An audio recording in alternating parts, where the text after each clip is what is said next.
कल्पना कीजिए, एक छोटे से कमरे में एक दिया जल रहा है।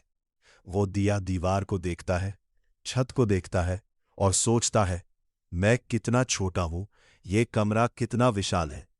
लेकिन जरा रुकिए, अगर वो दिया ना हो तो क्या कमरे का कोई वजूद है? कमरे की विशालता को किसने सिद्ध किया? उस दिए के प्रकाश ने। हम सब अपनी जिंदगी में बिल्कुल इसी दिए की तरह जी रहे हैं। हम कहते हैं, दुनिया कितनी बड़ी है, मेरी परेशानियां कितनी बड़ी है, मैं कितना छोटा और असहाय हूं। लेकिन 3000 साल पहले राजा जनक को जब परम ज्ञान हुआ तो वे अचानक हंस पड़े। उन्होंने अष्टावक्र गीता के अध्याय 2 के श्लोक 2 में एक ऐसी बात कही जो आपकी पूरी चेतना को हिलाकर रख देगी। जनक ने कहा, अहो अहम नमो मह्यम, यानी आश्चर्य है, मैं स्वयं को नमस्कार करता हूं। क्यों कहा राजा जनक ने ऐसा? उन्होंने ऐसा क्या देख लिया था जो आपकी और मेरी नजरों से छुपा हुआ है? आज के इस सफर में हम अष्टावक्र गीता के इस सबसे क्रांतिकारी श्लोक की गहराई में उतरेंगे। अगर आपने इसे समझ लिया तो जिंदगी को देखने का आपका नजरिया हमेशा के लिए बदल जाएगा। अहो अहं नमो मह्यं विनाशो यस्य नास्ति में ब्रह्मादि स्तंभ पर्यंतम जगन्नाशोपि तिष्ठतः। अर्थात जनक कह रहे हैं, आश्चर्य है, मैं अपने ही स्वरूप को नमन करता हूं। यह शरीर मिट सकता है, यह दुनिया नष्ट हो सकती है, ब्रह्मा से लेकर चींटी तक सब कुछ समाप्त हो सकता है, लेकिन मैं, सच्चा चेतना स्वरूप, कभी नष्ट नहीं होता। सोचिए, एक राजा जिसने अभी अभी राज्य छोड़ दिया, जो खुद को एक साधारण इंसान समझता था, वह अचानक कह रहा है कि मैं अविनाशी हूं। यह अहंकार नहीं है, यह आत्मज्ञान की पराकाष्ठा है। इस श्लोक को गहराई से समझने के लिए आइए अष्टावक्र और जनक के इस सूत्र को 3 मुख्य परतों में तोड़ते हैं। 1. साक्षी भाव, द सुप्रीम विटनेस। जब आप रात को सोते हैं और सपना देखते हैं तो सपने में एक पूरी दुनिया बनती है। पहाड़, नदियां, लोग और आपकी अपनी एक काल्पनिक देह। सपने में कोई आपको मारे तो दर्द होता है, लेकिन जब आपकी आंख खुलती है तो वो पूरी दुनिया कहाँ चली जाती है?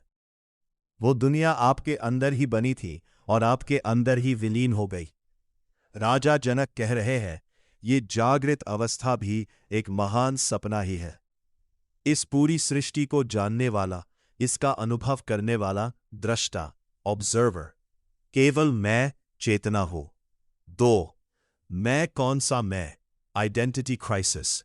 यहां जब जनक कहते हैं, नमो मह्यम, मैं खुद को प्रणाम करता हूं, तो वे अपने नाम, अपने शरीर या अपनी ईगो अहंकार को प्रणाम नहीं कर रहे।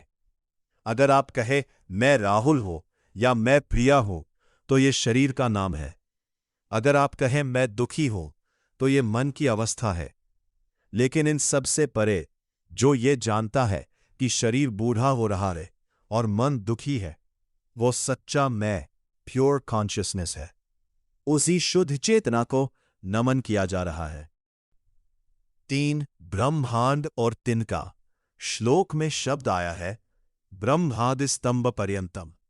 चाहे इस ब्रह्मांड को बनाने वाले ब्रह्मा हो या रास्ते में पड़ा एक मामूली तिनका, सब समय के साथ मिट जाएंगे। सूर्य बुझ जाएगा, पृथ्वी नष्ट हो जाएगी, लेकिन वो चेतना जो इस पूरे खेल को देख रही है, वो कभी नहीं मिटती। मित्रों, आप सोच रहे होंगे, ये तो बहुत ऊंची और दार्शनिक बातें हैं। मेरी रोजमर्रा की जिंदगी में इसका क्या काम? मुझे तो कल सुबह ऑफिस जाना है, बिल भरने हैं, डिप्रेशन से लड़ना है। यहीं पर अष्टावक्र गीता कमाल करती है। इस श्लोक को अपनी प्रैक्टिकल लाइफ में कैसे उतारे?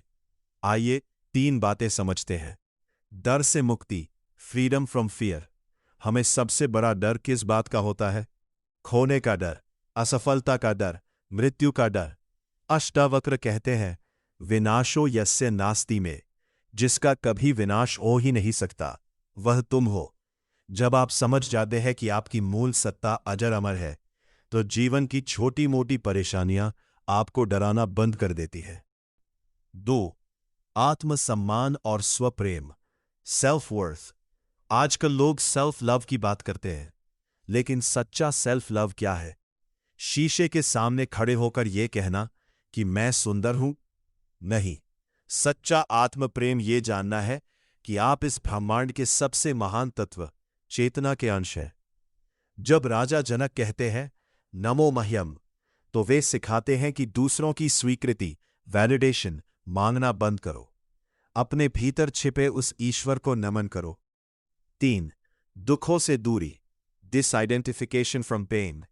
जब शरीर में बीमारी आए या जीवन में घाटा हो, तो कहिए, ये शरीर या परिस्थिति का दुख है, मेरा सच्चे स्वरूप का नहीं। मैं तो केवल इसका दृष्टा हूं। इस एक विचार से ही मन का आधा तनाव गायब हो जाता है। आइए, अगले 1 मिनट के लिए अपनी आंखें बंद करें और इस श्लोक को अपने भीतर महसूस करें। एक गहरी सांस अंदर लें और बाहर छोड़ें। सोचिए, आपके नाम, आपके पद, आपके शरीर के पीछे एक जानने वाला है। विचार आ रहे हैं और जा रहे हैं। आप विचारों को देख रहे हैं। भावनाएं आ रही हैं और जा रही हैं। आप भावनाओं को देख रहे हैं। जो इन सब को देख रहा है, वो अजर है, अमर है, अविनाशी है। अपने भीतर उस अनंत प्रकाश को महसूस कीजिए और मन ही मन कहिए, अहो अहं नमो मह्यम। आश्चर्य है, मैं अपने ही अविनाशी स्वरूप को नमन करता हूं। दोस्तों, अष्टावक्र गीता का अध्याय 2, श्लोक 2 हमें याद दिलाता है कि हम इस दुनिया में केवल जीने और मरने के लिए नहीं आए हैं। हम उस अनंत चेतना का हिस्सा हैं जो कभी नष्ट नहीं होती। जब भी जिंदगी में कभी अकेलापन महसूस हो, खुद को कमजोर पाओ, तो बस इस श्लोक को याद कर लेना। याद रखना कि तुम वो दिया नहीं हो जो बुझ जाएगा। तुम वो प्रकाश हो जो पूरे संसार को रोशन कर रहा है। अगर आपको अष्टावक्र गीता की यह व्याख्या गहराई से समझ आई हो और इसने आपके मन को छुआ हो, तो इस वीडियो को अपने उन अपनों के साथ जरूर शेयर करें जिन्हें आज शांति और आत्मज्ञान की जरूरत है। कमेंट में अहो अहं नमो मह्यम लिखकर अपनी उपस्थिति जरूर दर्ज कराएं। मिलते हैं अगले अध्याय और अगले श्लोक के साथ। तब तक के लिए अपने भीतर बैठे उस अविनाशी स्वरूप को नमन।